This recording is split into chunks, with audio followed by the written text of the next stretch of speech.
Assalamualaikum warahmatullahi wabarakatuh. Shalom, Om Swastiastu, Namo Buddhaya, Salam Kebajikan Rahayu. Yang saya hormati Ibu Ulfa Siti Nuraini, Estat M. selaku dosen mata kuliah pemrosesan teks sains data 2024, Universitas Negeri Surabaya. Perkenalkan, kami dari kelompok 3 ingin mempresentasikan hasil ide proyek kami yang berjudul Analisis Sentimen Publik melalui YouTube terhadap seruan boikot Trans 7 pasca polemik pesantren. Oke, bisa next.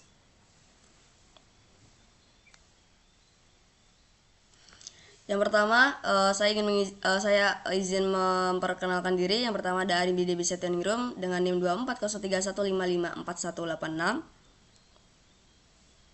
Selanjutnya ada saya Nurul Aini dengan NIM 2403155400. Dan saya Atu Salisa dengan NIM 223. Oke, langsung ke latar belakang. Di sini di era digital ini masyarakat ini sudah mulai berasumsi tentang informasi melalui platform media sosial. Nah, dahulu opini masyarakat dapat difilter melalui media massa tradisional. Sekarang beropini di platform media sosial yang salah satunya ini aplikasi YouTube yang telah menjadi ruang diskusi publik yang paling dinamis dan tidak terfilter. Nah, komentar di YouTube ini merupakan asumsi masyarakat yang di dalamnya terdapat emosional langsung dari masyarakat. Dengan ini menunjukkan adanya desentralisasi opini publik, di mana setiap individu memiliki suara yang dapat mempengaruhi citra lembaga atau perusahaan besar. Nah, belakangan ini salah satu stasiun televisi yaitu Trans TV, Trans 7 menjadi subjek perhatian publik menyusul polemik yang melibatkan isu sensitif terkait pesantren atau lembaga pendidikan agamaan. Nah, masalahnya ini memicu reaksi yang berlanjut di media sosial. Puncaknya adalah seruan boikot masif. Nah, keseruan boikot ini bukan hanya ancaman moral tetapi juga memiliki dampak bisnis yang nyata, berpotensi memengaruhi rating, pendapatan iklan, dan hubungan perusahaan dengan mitra yang bersangkutan. Nah, reaksi ini akan terlihat jelas di platform yang fitur komentarnya aktif setelah konten itu diunggah. Next.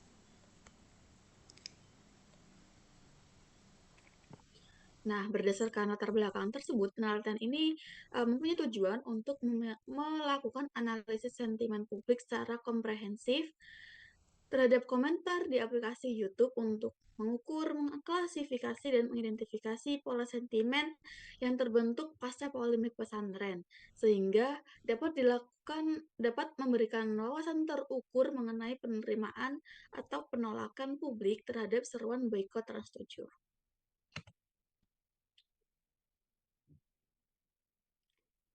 Selanjutnya ada manfaat yang akan disampaikan oleh Lisa.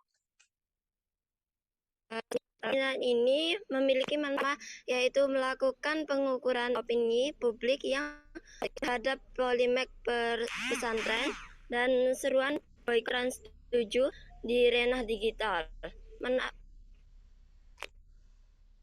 Mengidentifikasi pemicu sentimen negatif, yakni narasi spesifik yang paling sering memicu penolakan yang sangat penting bagi lembaga dan untuk perbaikan etika jurnalistik dan strategi komunikasi krisis. Selain itu, hasil analisa menjadi alat monitoring bagi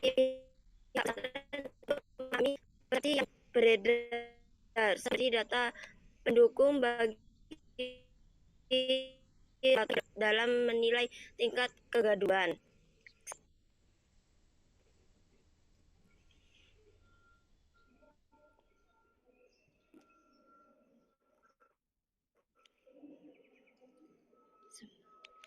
Kami di sini beberapa penelitian yang relevan.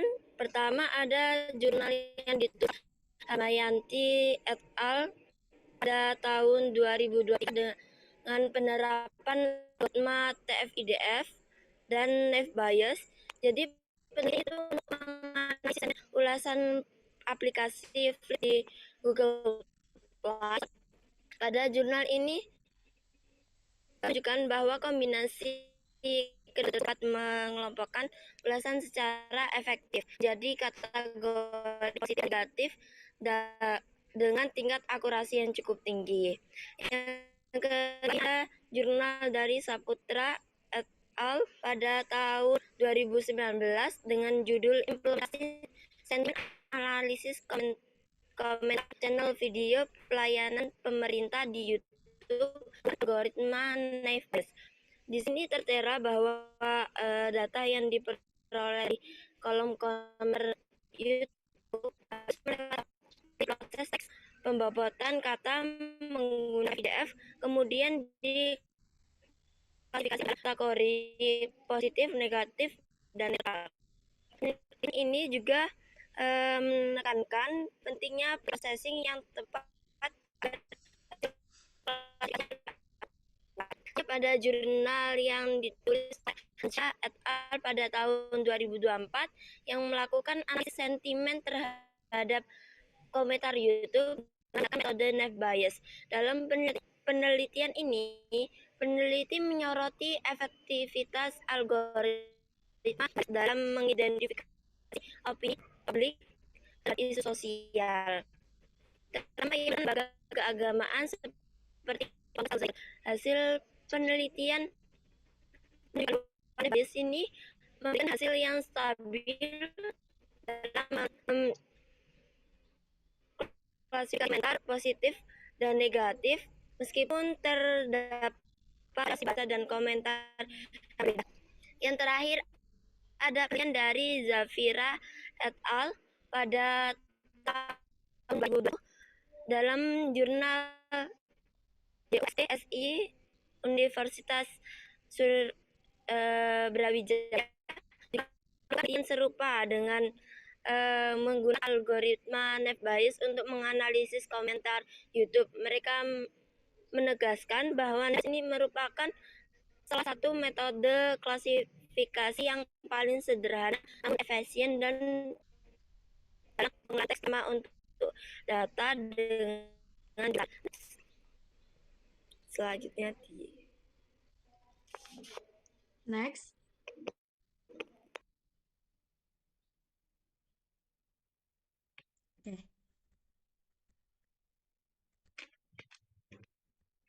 Oke, selanjutnya adalah ide proyek. Nah, ide proyek ini yang pertama, isu boykot Trans 7 ramai diperbincangkan di media sosial, terutama di aplikasi YouTube. Kemudian komentar dari pengguna YouTube mencerminkan opini publik terhadap isu tersebut. Nah, yang ketiga, proyek ini bertujuan menganalisis sentimen publik yaitu positif, negatif, atau komentar netral dari komentar YouTube.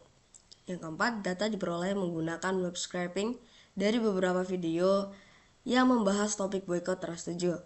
Kemudian yang terakhir, ada analisis ini dilakukan menggunakan metode TF-IDF untuk pembobotan kata dan metode Naive Bayes sebagai model klasifikasi sentimen. Next.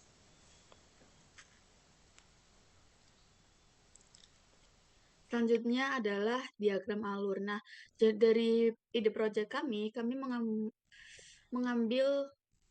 mempunyai 6 alur. Yang pertama adalah pengambilan data. Nah, data ini kami ambilkan dari komentar isu-isu tersebut dari YouTube menggunakan YouTube Data API. Yang kedua adalah pre-processing. Pre-processing ini untuk membersihkan dan mempersiapkan teks sebelum dilakukan feature engineering. Selanjutnya adalah langkah ketiga yaitu feature engineering. Feature engineering ini mengubah teks tadi yang sudah di pre-processing menjadi bentuk numerik dengan TF-IDF. Yang selanjutnya adalah teknik modeling. Teknik modeling ini mengklasifikasikan sentimen menggunakan algoritma Naive Bayes. Setelah dilakukan Naive Bayes, kita mengevaluasi model dengan mengukur akurasi, presisi, recall, dan F1 score. Setelah melakukan evaluasi tersebut, kita akan melakukan visualisasi dan interpretasi, yaitu menampilkan hasil dalam bentuk grafik ataupun diagramnya. Selanjutnya adalah tahap pertama yaitu tahap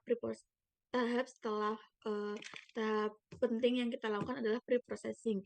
Nah, di dalam pre-processing ini kita melakukan beberapa teknik untuk membuat data kita tuh menjadi bersih, yaitu pertama adalah case folding. Case folding ini mengubah semua huruf menjadi huruf kecil, yaitu nanti di huruf kapitalnya nanti kita ubah menjadi huruf kecil agar agar lebih mudah untuk dilakukan next step. Yang kedua adalah cleaning. Cleaning ini untuk menghapus tanda baca seperti angka, emoji, titik, koma, dan link dan tanda baca aneh yang lainnya. Yang seterusnya adalah tokenizing. Nah, tokenizing ini memecah kalimat menjadi kata-kata. Yaitu misalkan kalimat satu ini ada 4 kata.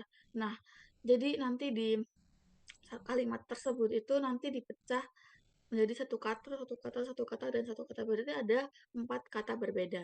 Yang selanjutnya adalah stop word removal. Nah, stop word removal ini gunanya itu untuk menghapus kata umum seperti yang, dan, di, pada, seperti itu. Nah, itu merupakan kata yang tidak terlalu penting, jadinya kita harus menghapusnya. Selanjutnya adalah normalisasi. Nah, normalisasi ini mengubah kata yang tidak baku menjadi baku, seperti GK atau BGT nanti menjadi enggak atau banget, untuk biar biar sama seragam semuanya. Karena kata tidak baku tuh kadang penulisan orang-orang tuh berbeda. Jadi kita harus menyeragamkan agar memudahkan proses TF-IDF selanjutnya. Yang selanjutnya adalah stemming. Stemming ini mengubah kata ke bentuk dasarnya. Misalnya menonton. Menonton itu mempunyai kata dasar tonton. Jadi kita ubah menjadi tonton gitu. Dan juga penonton itu juga akan menjadi tonton. Seperti itu. Nah, hasil akhir dari pre-processing ini adalah teks yang menjadi lebih rapi dan siap digunakan untuk analisis sentimen selanjutnya. Teknik feature engineering. Oke, terima kasih. Selanjutnya adalah feature engineering. Nah, feature engineering ini dia tuh mengubah teks komentar menjadi bentuk angka agar bisa diproses oleh model machine learning. Nah, feature engineering ini membantu komputer untuk memahami teks dalam bentuk numerik yang bisa diolah lebih lanjut untuk analisis sentimen. Nah, langkah-langkahnya yang akan dilakukan. Next.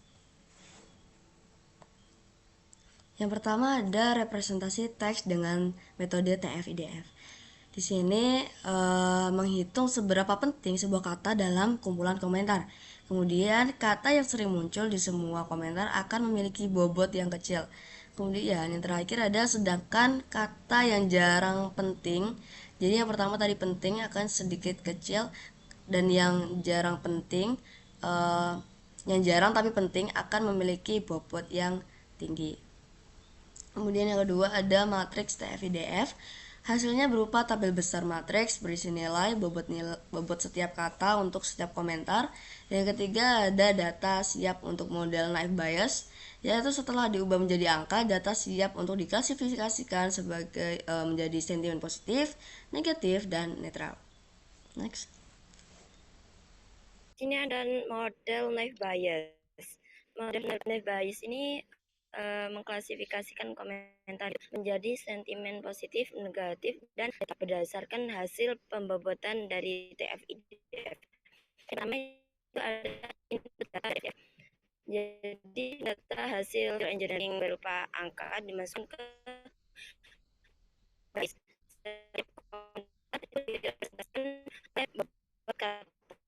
kedua ada perhitungan probabilitas.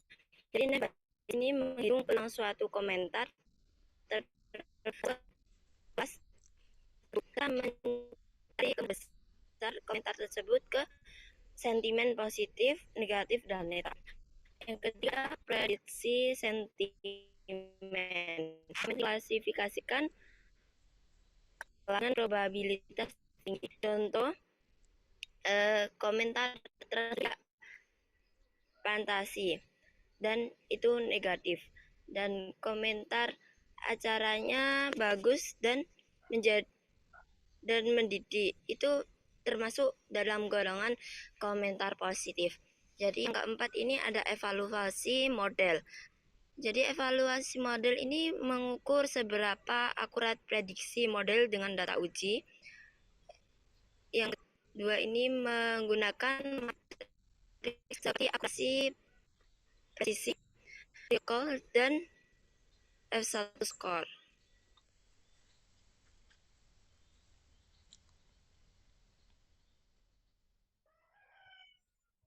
Nah, rencana output yang akan kita hasilkan yaitu yang pertama ada dataset komentar YouTube yang setelah kita kumpulkan datanya itu nanti kita akan mendapatkan dataset dari komentar YouTube tersebut, baik itu mentah ataupun setelah dibersihkan.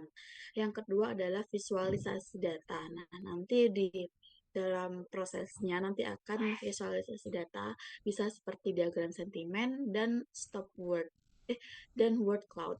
Yang ketiga adalah model analisis sentimen berbasis naive Bayes dengan pembuatan TF-IDF. Jadi nanti setelah di TF-IDF kan kita analisis dengan model naive Bayes. Nanti kita akan mengetahui um, bobot dari kata-kata tersebut. Nah, selanjutnya adalah laporan hasil analisis, yaitu berisi proporsi sentimen publik bisa positif, negatif, ataupun netral. Yang selanjutnya adalah dashboard interaktif untuk menampilkan hasil analisis secara visual. Jadi nanti datanya itu hasilnya mudah untuk dibaca, gitu.